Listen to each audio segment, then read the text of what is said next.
السلام علیکم ورحمۃ اللہ وبرکاتہ۔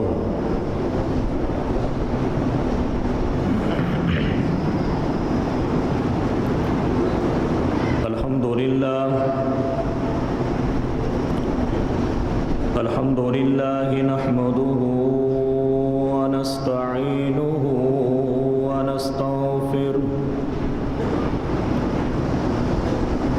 ونؤمن به ونتوكل عليه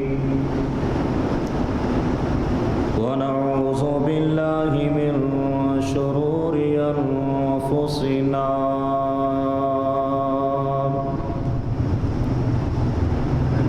ومن سيئات أعمالنا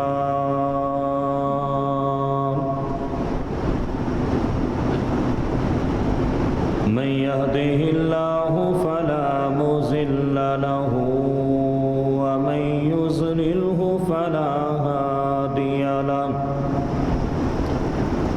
أشهد أن لا إله إلا الله وحده لا شريك له وأشهد أن محمدا عبده ورسوله أما بعد فإن خير الحديث كتاب الله وخير الهدي هدي محمد صلى الله تعالى عليه وسلم وشر الأمور محدثاتها وكل محدثة بدعة وكل بدعة ضلالة وكل ضلالة في النار اللهم صل على محمد وعلى آل محمد كما صليت على إبراهيم وعلى آل إبراهيم إنك حميد مجيد اللهم بارك على محمد وعلى آل محمد كما باركت على إبراهيم وعلى آل إبراهيم إنك حميد مجيد أعوذ بالله السميع العليم من الشيطان الرجيم من همزه ونفخه ونفثه بسم الله الرحمن الرحيم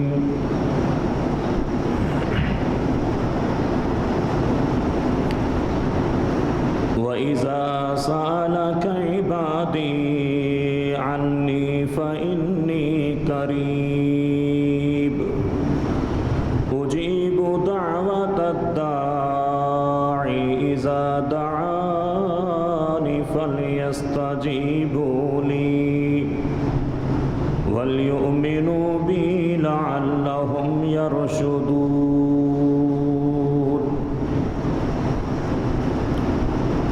وقال النبي صلى الله عليه وسلم الدعاء صلاح المؤمن وقال النبي صلى الله عليه وسلم الدعاء مخ العبادة أو كما قال النبي صلى الله عليه وسلم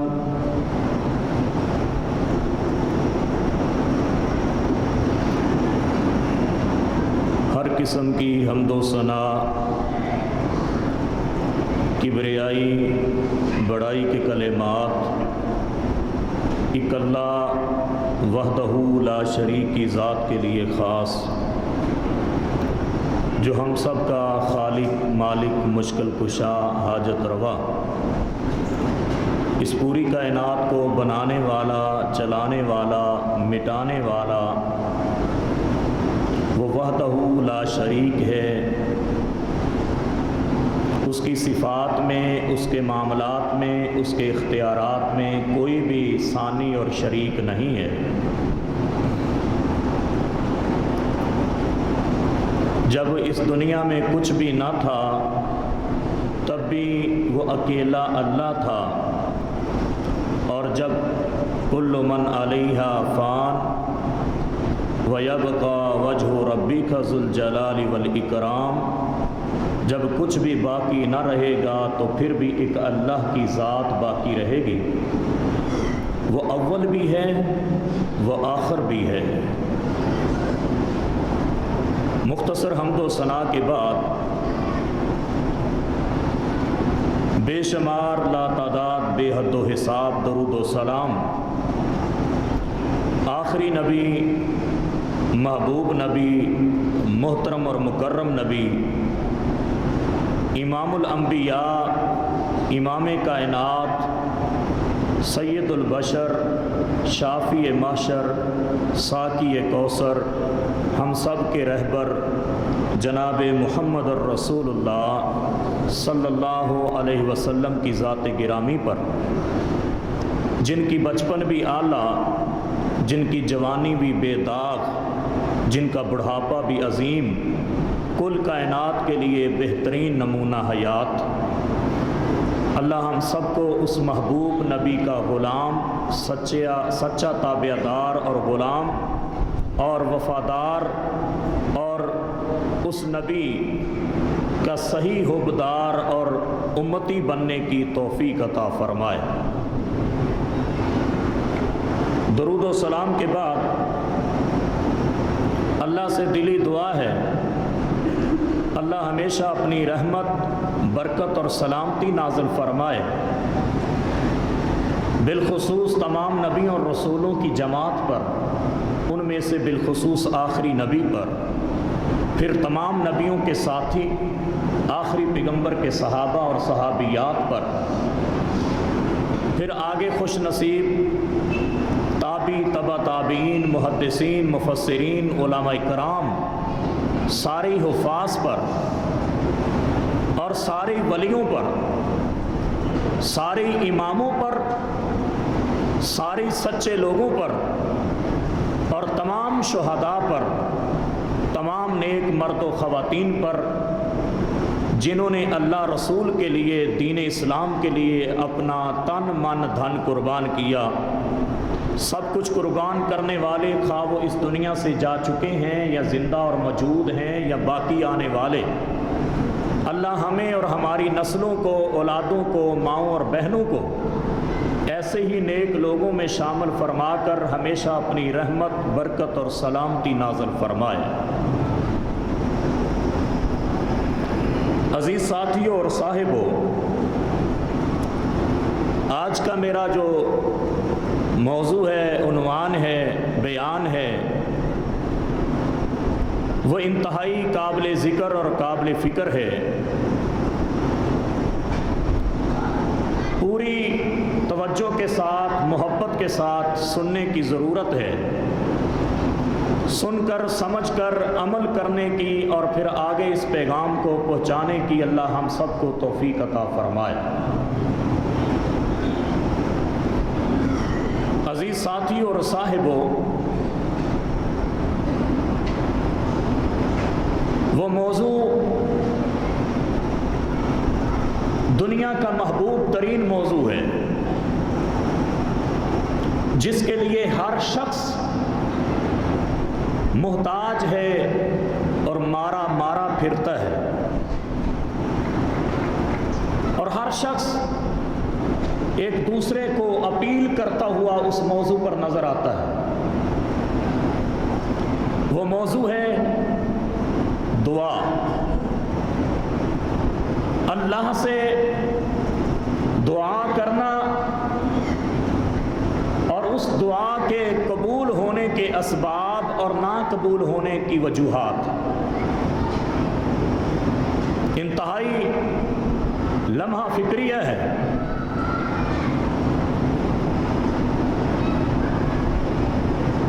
میں آپ حضرات کی خدمت میں اس مختصر خطبے میں کوشش کروں گا قرآن و سنت کی روشنی میں اپنے اس موضوع کو سمیٹ سکوں اور مختصر کر سکوں۔ سب سے پہلے اس بات کو سمجھ لینا چاہیے کہ پوری کائنات میں اللہ کو سب سے محبوب اپنے بندوں سے جو مطلوب اور مقصود ہے وہ دعا ہے۔ حدیث مبارکہ ہے کہ جو شخص اللہ سے بار بار مانگتا ہے، کئی بار مانگتا ہے، تسلسل کے ساتھ مانگتا ہے، وہ اللہ کو بہت ہی پیارا اور محبوب اور پسندیدہ ہے۔ جو اللہ سے نہیں مانگتا، دعا نہیں کرتا، وہ اللہ کی ناراضگی کا ذریعہ اور سبب ہے، کیونکہ دعا بے ذات خود ایک عبادت ہے، اور عبادت کے کچھ آداب ہیں۔ ہمارے معاشرے میں اکثر جو نیکی کے کام کیے جاتے ہیں وہ عادتاً کیے جاتے ہیں، عبادتاً کم کیے جاتے ہیں۔ عادت ہے، بس کرتے ہیں۔ جو عادت ہوتی ہے وہ عبادت نہیں ہوتی، جو عبادت ہوتی ہے وہ عادت نہیں ہوتی۔ عبادت کے لیے ایمان کا ہونا ضروری ہے، یقین کا ہونا ضروری ہے، توجہ کا ہونا ضروری ہے، اور عادت بندہ بے خیالی میں بھی کرتا ہے۔ تو دعا جو ہے یہ ایک بندے کا اللہ سے قریب کرنے کا ذریعہ ہے۔ جہاں پر بہت سارے اور بھی اعمال ہیں اللہ کا قرب حاصل کرنے کے لیے، وہاں پر ایک سر فہرست دعا بھی عمل ہے۔ اللہ کے قریب تر ہونے کا ذریعہ ایک دعا بھی ہے۔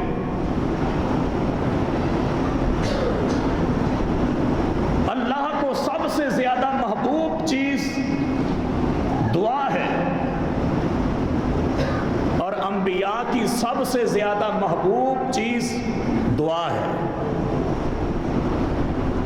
قرآن پاک میں تقریباً 40 دعاؤں کا ذکر موجود ہے، جو مختلف مقامات پر مختلف حالات میں مختلف انبیاء نے کی ہیں۔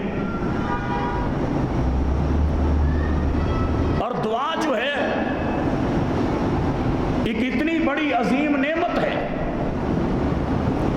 کہ جس کے بارے میں پیارے محبوب پیغمبر نے یہاں تک فرما دیا، الدعاء مخ العبادہ، کہ دعا تمام عبادتوں کا مخ ہے، تمام عبادتوں کا مغز ہے۔ کوئی بھی دنیا کی عبادت ایسی نہیں ہے جو دعا سے خالی ہے۔ وہ الگ بات ہے کہ ہم دعا سیکھتے نہیں یا سمجھتے نہیں یا اس کا معنی نہیں جانتے، اس لیے ہمیں دعاؤں سے بھرپور عبادت کرنے کے باوجود بھی دعا کی کمی محسوس ہوتی ہے، اس لیے کہ جو ہم عبادت میں دعائیں کرتے ہیں اس کا معنی مفہوم ہمیں پتہ نہیں۔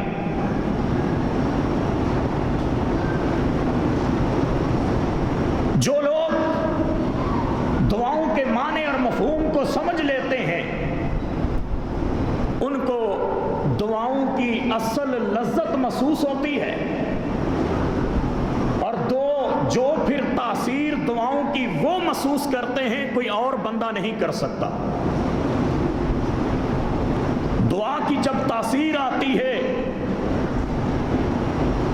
دعا کی جب لذت محسوس ہوتی ہے، اس وقت جب اس کا معنی اور مفہوم ہم سمجھ لیں، اور پھر جب لذت آتی ہے تو رونا بھی آتا ہے۔ جب رونا آتا ہے تو پھر معافی مانگنے کا بھی ڈھنگ آ جاتا ہے، رب سے توبہ کرنے کا طریقہ اور سلیقہ بھی آ جاتا ہے۔ جس بندے کو دعا کا مفہوم ہی پتہ نہیں ہے، دعا کا معنی ہی نہیں جانتا، وہ دعا کی اصل لذت کو کیا سمجھے گا، دعا کی تاثیر کو کیا محسوس کرے گا؟ جب دعا کی لذت اور تاثیر سے ایک بندہ محروم ہے تو پھر میرے بھائیو اس کو رونا کیا آئے گا، پھر مانگنے کا طریقہ کیسے آئے گا؟ پھر تو رسمی رواجی طریقے سے وہ دعا کرتا رہے گا اور پھر ہمیشہ اس کا شکوہ یہی رہے گا کہ دعا ہماری قبول ہوتی نہیں، اللہ سنتا ہی نہیں۔ یہ بات نہیں ہے۔ اللہ تو چیونٹیوں کی بھی دعائیں سنتا ہے، پکار سنتا ہے۔ قرآن پاک کے اندر مثالیں موجود ہیں۔ حضرت سلیمان نبی اپنے لشکر کے ساتھ بارش کی قحط سالی کے عالم میں دعا کرنے کے لیے میدان میں جا رہے تھے۔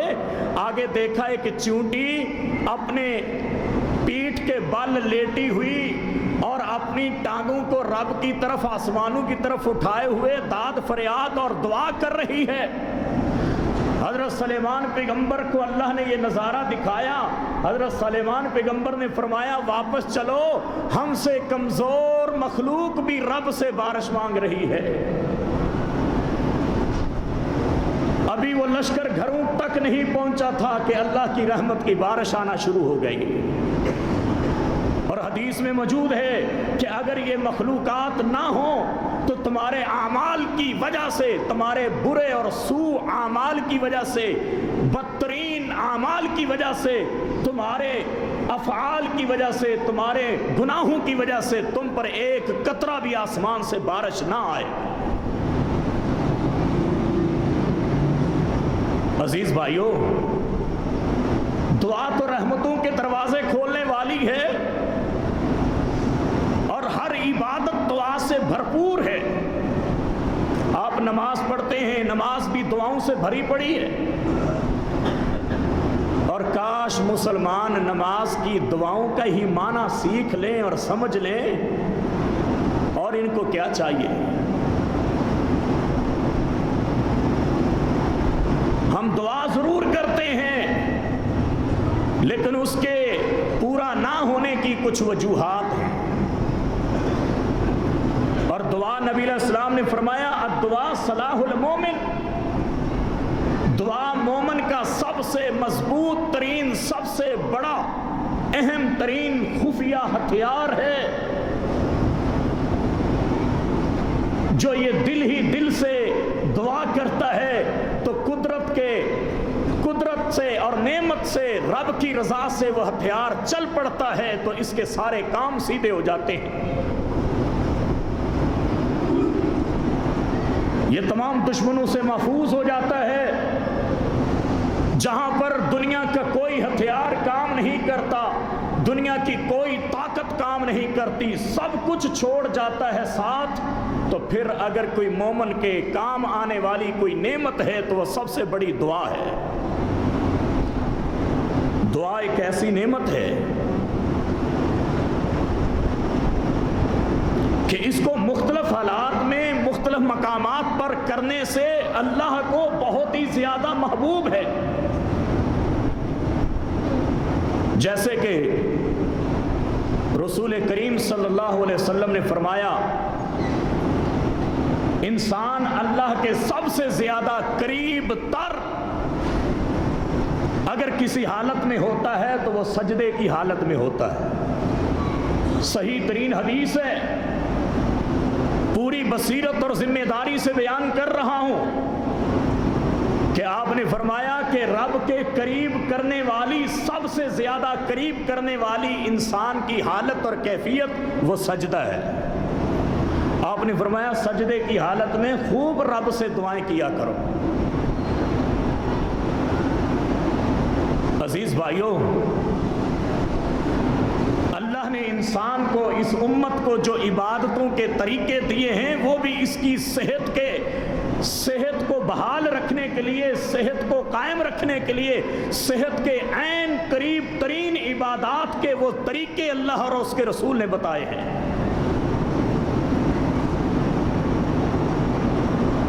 دعا جو ہے رسول اکرم صلی اللہ علیہ وسلم نے فرمایا کہ جب تم اللہ سے دعا کرتے ہو تو اللہ کی تعریف کے سب سے زیادہ محبوب کلمات کا انتخاب کیا کرو. دعاؤں کے اندر کچھ واسطے اور وسیلے دیا کرو. یہ لفظ سن کر ایک ہمیں عجیب سی چیز محسوس ہوتی ہے کہ دعاؤں میں واسطہ اور وسیلہ آج کل ہمارے ہاں لوگوں نے اپنی اپنی مرضی سے کچھ طریقے بنائے ہوئے ہیں.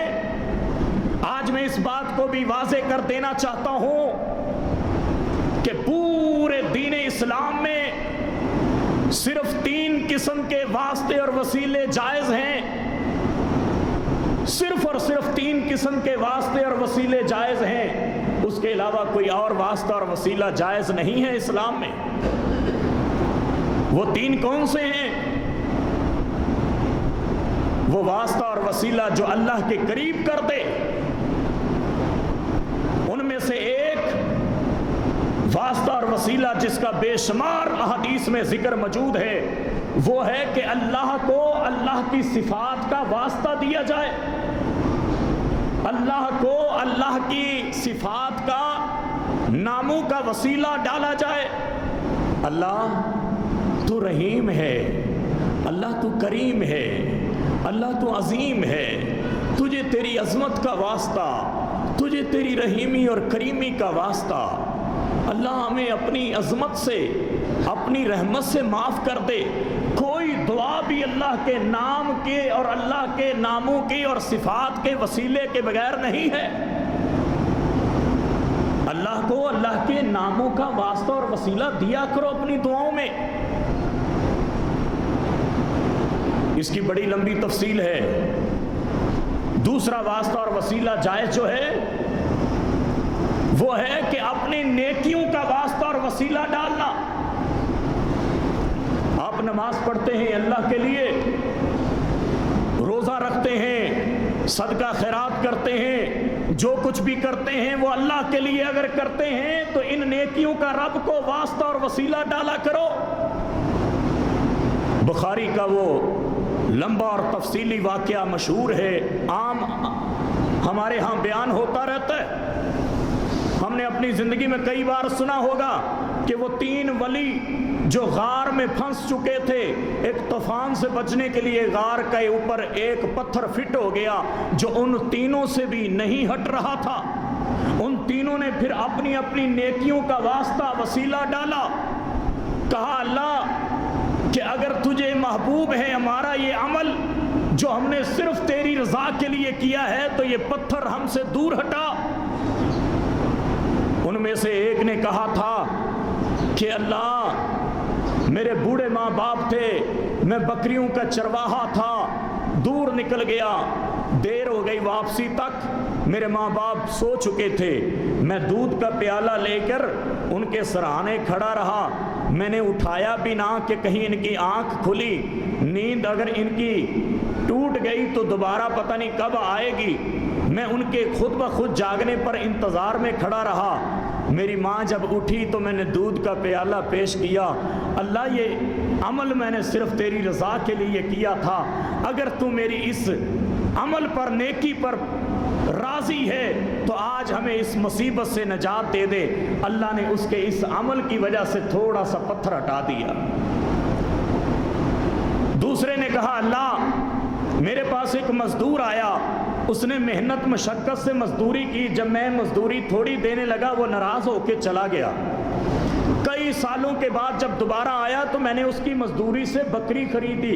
اس بکری سے آگے بکریوں کا اجڑ بن چکا تھا. جب وہ واپس آیا اس نے کہا میں مجبور ہوں، میری وہ مزدوری جو تیری طرف رہتی ہے وہ دے دے. میں نے کہا یہ ساری بکریاں تیری مزدوری سے آگے بڑھی ہیں، یہ ساری لے جا.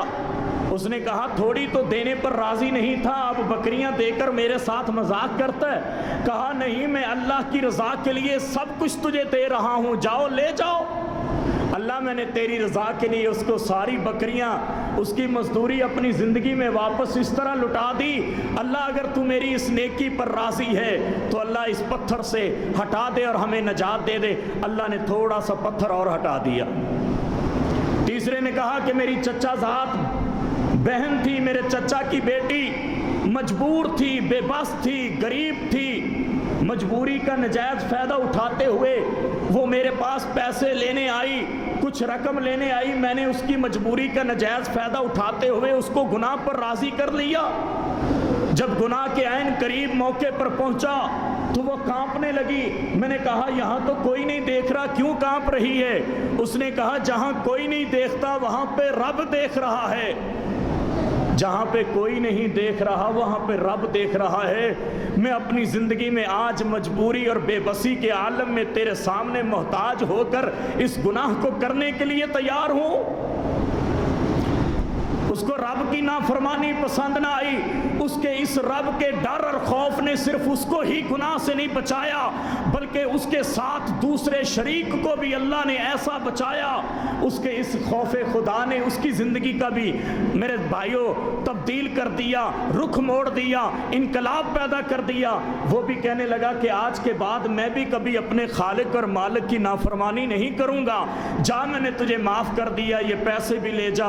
اللہ تیری رضا کے لیے میں تجھ سے ڈرا تھا، تیری رضا کے لیے میں نے سب کچھ چھوڑ دیا، میں نے تیری رضا کے لیے گناہوں کو چھوڑ دیا، تیرا ڈر اپنے دل کے اندر ہمیشہ محفوظ کر لیا۔ اللہ اگر تو میرے اس عمل سے راضی ہے، اگر تو میرے اس عمل سے خوش ہے تو اللہ ہمیں نجات دے دے۔ اللہ نے وہ غار سے پتھر ہٹایا اور تینوں ولی باہر آ گئے۔ عزیز ساتھی اور صاحبوں، ہمارے پاس بھی زندگی میں کوئی ایسے اعمال موجود ہیں جن کے ذریعے ہم ایسے مشکلات کی گھڑیوں سے نکل سکیں۔ اور میرے بھائیوں، ہماری دعائیں قبول کیوں نہیں ہوتی؟ دعاؤں کی قبول نہ ہونے کی دعائیں تین طرح کی قبول ہوتی ہیں۔ مسلم شریف کی حدیث ہے، نبی علیہ السلام نے فرمایا ایک جو تم مانگتے ہو وہی تمہیں مل جاتا ہے۔ دوسرے نمبر پہ فرمایا اگر وہ نہیں ملتا تو اس دعا کے ذریعے اللہ آنے والی مصیبت تم سے دور کر دیتا ہے۔ اگر وہ آنے والی مصیبت، آزمائش اور بیماری دور نہیں ہوئی، یہ کب محسوس ہوتی ہے؟ جب کوئی بچ جاتا ہے حادثے میں، کہتا ہے کوئی دعا کام آ گئی ہے۔ آنے والی مصیبت ٹال دی جاتی ہے۔ دعا کی قبولیت کی تیسری شکل اور صورت پیارے پیغمبر نے فرمایا وہ دعا تمہاری جمع ہو کر آخرت میں ذخیرہ بن جاتی ہے۔ قیامت کے دن جب اللہ کے بارگاہ میں یہ شخص آئے گا، اس کی نیکیاں کم ہو جائیں گی، فرشتوں کو حکم ہوگا اس کی نیکیاں لے کر آؤ۔ فرشتے ایک بہت بڑا پہاڑ لے کر آئیں گے۔ وہ بندہ دیکھ کر حیران ہوگا اتنی بڑی نیکیوں کا ذخیرہ میں نے کبھی سوچا بھی نہیں تھا۔ اللہ فرمائیں گے یہ تیری زندگی کی ہوئی دعائیں جو دنیا میں پوری نہ ہو سکی، ان کی وجہ سے آنے والی مشکلات اور آزمائشیں بھی دور نہ ہو سکی، وہ آج تیرے اعمال کی کمی کے موقع پر آخرت کا خزانہ بن کر، تیری نجات کا ذریعہ بن کر، تیری جنت کے داخل کرنے کا اور حاصل کرنے کا ذریعہ بن چکی ہیں۔ اللہ فرمائیں گے جاؤ اس کو جنت میں داخل کر دو۔ وہ دعاؤں کا ذخیرہ اور خزانہ ہوگا جو وہاں پر کام دے جائے گا۔ دعائیں تو ساری محفوظ ہیں، کوئی دعا رد نہیں ہوتی۔ ہاں آخری بات کہ دعا کون سی رد ہوتی ہے اور کس بندے کی رد ہوتی ہے، سنیے، انتہائی خبردار کر دینے والی یہ حدیث ہے۔ پیارے پیغمبر نے فرمایا کہ جو شخص، پہلے میں آپ کو 5 وہ حالتیں بتا دیتا ہوں مختلف حدیث میں جو موجود ہیں۔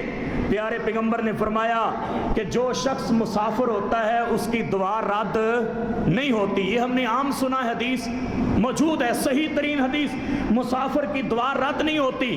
دوسری حدیث میں آتا ہے جو احرام کی حالت میں ہوتا ہے، اس طرح کی چادر میں اور سادگی والے لباس میں ہوتا ہے، اللہ اس کی دعا رد نہیں کرتا۔ تیسری حدیث میں آتا ہے جو بیت اللہ کے صحن میں کھڑا ہو کر دعا کرتا ہے اس کی دعا رد نہیں ہوتی۔ چوتھی حدیث میں آتا ہے جو ہاتھ اٹھا کر دعا کرتا ہے اس کے ہاتھوں کو خالی لٹانے پر اللہ کو حیا آتا ہے، اللہ اس کی دعا کو بھی رد نہیں کرتا۔ پانچویں حدیث میں آتا ہے جو اپنی دعا میں یا رب یا رب یا رب 3 مرتبہ کہہ دیتا ہے، اس کی دعا بھی رد نہیں ہوتی۔ یہ یا رب 1 مرتبہ جب بندہ کہتا ہے، دل سے، محبت سے، ایمان سے، یقین سے کہتا ہے، اللہ 10 بار اس کو کہتا ہے، جی میرے بندے، جی میرے بندے، جی میرے بندے، تو نے مجھے دل سے یا رب کہا ہے، جی میرے بندے۔ یہ 5 دعاؤں کی قبولیت کے اسباب اس بندے کے پاس موجود ہیں۔ یہ بیت اللہ میں بھی ہے، مسافر بھی ہے، احرام میں بھی ہے، ہاتھ بھی اٹھائے ہوئے ہے، رو رو کر یا رب کی صدائیں لگا رہا ہے، لیکن اس کی دعا قبول نہیں کی جاتی۔ فرشتے کہتے ہیں اللہ اس کے اندر تو 5 دعا کی قبولیت کے اسباب جمع ہیں، موجود ہیں، پھر بھی اس کی دعا کو قبول کیوں نہیں کیا جا رہا؟ عزیز بھائیو، اللہ جواب دیتے ہیں، اس کا لباس اور اس کا خوراک میں حرام موجود ہے، جب تک یہ حرام موجود ہے تب تک میں اس کی یہاں پر بھی دعا قبول نہیں کروں گا، اگرچہ قبولیت کے 5 اسباب لے کر کھڑا ہے۔ امام غزالی رحمۃ اللہ علیہ کی کتاب احیاء العلوم کے اندر ایک روایت موجود ہے، حضرت موسیٰ علیہ السلام کا ایک بندے سے گزر ہوا، زار و کتار رو رہا تھا۔ حضرت موسیٰ علیہ السلام نے اللہ سے کہا، کلیم اللہ تھے، اللہ سے کلام کرتے ہوئے کہتے ہیں، اللہ وہ بندہ اتنا زار و کتار رو رہا ہے، اس کی داد فریاد کو قبول کیا جائے، دعا کو سنا جائے، قبول کیا جائے۔ اللہ فرماتے ہیں اگر آنسوؤں کی جگہ پر وہ خون بھی بہانا شروع کر دے آنکھوں سے، میں تب بھی اس کی دعا کو پورا نہیں کروں گا۔ اللہ کیوں؟ حضرت موسیٰ علیہ السلام نے وجہ پوچھی، اللہ نے وجہ بتائی کہ اس کے پیٹ میں حرام کا لقمہ موجود ہے، جب تک اس کے پیٹ میں حرام کا لقمہ باقی ہے میں اس کی دعا قبول نہیں کروں گا۔ استغفر اللہ، الیاذ باللہ۔ عزیز بھائیو، یہ کتنا خطرناک کام ہے۔ دعا کیوں نہیں قبول ہوتی؟ وقت نے ساتھ نہیں دیا۔ موضوع تو انتہائی اہم ہے اور طویل ہے، لیکن صرف بتانا یہ مطلوب اور مقصود ہے کہ جس دعا میں جتنی محبت کی جائے، جتنی توجہ دی جائے، جتنی غور و فکر سے جو دعا پوری توجہ سے کی جائے، وہ دعا کبھی رد نہیں ہوتی۔ اور جو ہمیشہ مسلسل کبھی مایوس نہ ہو بندہ، ہمیشہ زندگی بھر دعا کرتا رہے، وہ اس کی زندگی کے اس موقع پر دعا پوری ہو جاتی ہے جب اس کو حقیقت میں ضرورت ہوتی ہے، جب اس کو دعا کے پورا ہونے کی ضرورت ہوتی۔ ہم تو جلد بازی کرتے ہیں نا کہ ہماری دعا کیوں نہیں قبول ہوتی۔ ہماری مثال اس طرح ہے کہ جیسے ایک مولانا صاحب نے کہا، روزے دار کی دعا رد نہیں ہوتی، جب وہ روزہ افطار کرتا اس وقت اس کی دعا قبول ہوتی۔ ایک بندے نے پہلی دفعہ روزہ رکھا، وہ بڑا لمبا روزہ ہو گیا۔ مثال بڑی مشہور ہے کہ جب وہ شام کو روزہ کھولنے کا ٹائم ہوا، کہنے لگا یا اللہ روزے کے وقت، افطاری کے وقت دعا بڑی قبول ہوتی، بڑی جلدی پوری ہوتی ہے، اللہ میں تجھ سے دعا کرتا ہوں صبح عید ہو جائے، صبح عید ہو جائے۔ میرے بھائیوں، اتنی جلد بازی، وقت سے پہلے، موقع سے پہلے اپنی دعاؤں کو ہم زبردستی پورا کروانا چاہتے ہیں، لیکن وہ دعا کیوں نہیں پوری ہوتی؟ اس میں اللہ کی حکمت ہے، اللہ کی رضا ہے۔ اللہ کی حکمت اور اللہ کی رضا پر ہمیں ہمیشہ راضی رہنا چاہیے۔ یہ نہیں ہے 2-4 دفعہ دعا کی اور مایوس ہو کر ہم کہتے ہیں، انکار کر دیتے ہیں، ہماری تو دعا قبول ہوتی نہیں۔ ہم رب کی نہیں مانتے، اپنی منوانے کی کوشش کرتے ہیں، ہم رب کی نہیں سنتے، اپنی سنوانے کی کوشش کرتے ہیں۔ میرے بھائیوں، رب کی ماننے والے بن جاؤ۔ پہلے آزمائش آتی ہے، پھر میرے بھائیوں اللہ فرمائش پوری کر دیتا ہے۔ حضرت ابراہیم علیہ السلام پر آزمائش آئی ہے، پہلے آزمائش پر آزمائش آئی ہے، پھر اللہ نے جب آزمائشیں پوری ہو گئیں، اللہ نے کہا اے ابراہیم اب فرمائشیں ہی فرمائشیں چلیں گی، آزمائشیں نہیں چلیں گی۔ آزمائشوں کا وقت گیا، آزمائشیں ختم ہوئی، اب فرمائشیں چلیں گی۔ حضرت ابراہیم علیہ السلام جو فرمائش کرتے گئے، اللہ اس کو پورا کرتا گیا۔ میرے بھائیوں، اگر دکھ نہ آتا، تکلیف نہ آتی، بیماری نہ آتی، تو بندہ دعا والا رب سے رشتہ ہی بھول جاتا۔ یہ یاد کروانے کے لیے ہمارا بھی کوئی رب ہے، یہ دعا قبول کروانے کے لیے۔ دعا تو ایک اللہ کو یاد رکھنے کا ذریعہ ہے۔ اللہ سے دعا کرو کہ اللہ ہم سب کو دعا کے آداب اور دعا کے حقیقی جو آداب ہیں، حقیقی جو طریقے قرآن و سنت میں موجود ہیں، اللہ وہ سیکھنے کی سمجھنے کی توفیق عطا فرمائے، اور دعا قبول ہونے کے جو اسباب ہیں اللہ ہمیں صحیح طریقے سے وہ اسباب نصیب فرمائے۔ میرے بھائیوں، ماں باپ سے دعائیں لیا کرو۔ آخری اور تیسری بات جو میں بھول گیا کہ آخری وسیلہ جو اسلام کے اندر جائز ہے وہ ہے کسی نیک انسان زندہ سے دعا کروانا۔ مردہ سے کرواؤ گے تو شرک ہو جائے گا، زندہ سے مدد لوگے تو شرک نہیں ہوگی۔ آپ نے وزن اٹھایا، قبرستان کے قریب آپ کا بوجھ گر گیا ہے، آپ کسی بندے کو کھڑے ہو کر پکارتے ہیں یار آنا میری مدد کروانا، میرا بوجھ اٹھوانا، یہ شرک نہیں ہے۔ ہاں، آپ ساری زندگی قبرستان کے اولیاء سے کہتے رہیں او قبرستان میں سوئے نیک لوگو، او تم میرا وزن اٹھا دو، اللہ کے واسطے وزن اٹھوا دو، میری مدد کرو، قیامت تک کھڑے رہو، کبھی آپ کا وزن اٹھانے والا کوئی نہیں آئے گا۔ میرے بھائیوں، کسی زندہ انسان سے مدد لینا شرک نہیں ہے، بلکہ مدد لینا اس کے لیے بھی نیکی ہے، اپنے لیے بھی نیکی ہے، اور کسی سے زندہ سے دعا کروانا، نیک بندے سے دعا کروانا، یہ بھی اسلام کے اندر وسیلہ جائز ہے۔ اللہ پاک سے دعا ہے کہ جو سنا سنایا اللہ عمل کرنے کی توفیق عطا فرمائے۔